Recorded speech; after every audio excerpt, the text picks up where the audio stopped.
खत्म कर दी है। यूजीसी के नए नियम इसी अदालती चेतावनी की धज्जियां उड़ाते नजर आते हैं मोदी जी, और साथ ही आर्टिकल 14 से ये समझौता भी करते हैं।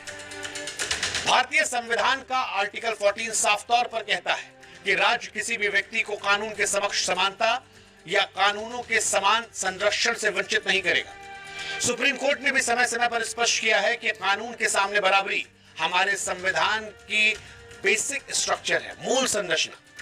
लेकिन यूजीसी के 2026 के नियम यहां एक बड़ा संवैधानिक सवाल खड़ा करते हैं कि अगर कोई नियम एक खास नागरिक वर्ग को केवल उसकी जाति के आधार पर पीड़ित बनने के अधिकार से बाहर कर देता है तो वो सीधे तौर पर संविधान की आत्मा पर प्रहार है। नेशनल क्राइम रिकॉर्ड ब्यूरो के आंकड़े बताते हैं कि विशेष श्रेणी के कानूनों में फॉल्स कंप्लेन की दर काफी अधिक रही है। ये डेटा चीख चीख कर कह रहा है कि एक तरफा कानूनों का दुरुपयोग होता है। तो फिर यूजीसी ने सुरक्षा उपायों को जोड़ने के बजाय उन्हें हटाया क्यों?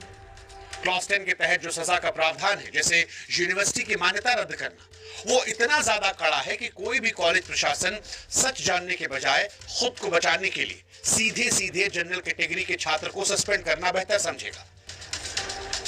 मोदी जी, ये समानता लाने का प्रयास नहीं है, या आप एक ऐसी व्यवस्था बना रहे हैं जहां सुरक्षा यूनिवर्सल बनाने के बजाय सिलेक्टिव हो रही है। और इसका नुकसान जानते हैं क्या होगा मोदी जी? कानून जो आपका है वो ब्लैकमेलिंग का जरिया बन जाएगा। हाँ, इंस्टीट्यूशनलाइज्ड एक्सटॉर्शन होगा।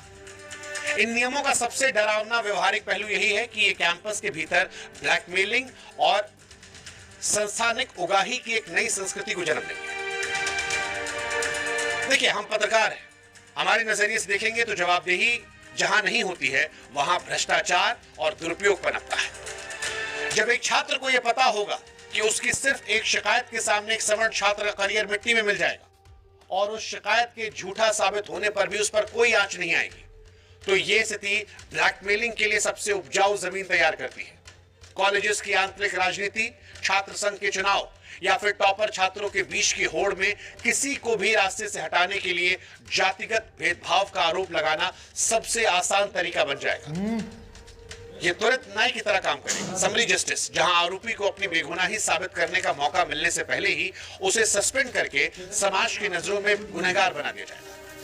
और इसीलिए सवाल मोदी जी है आज आपसे कि क्या हम अपनी यूनिवर्सिटीज को शिक्षा के केंद्र के बजाय कानूनी युद्ध का मैदान बनाना चाह रहे हैं?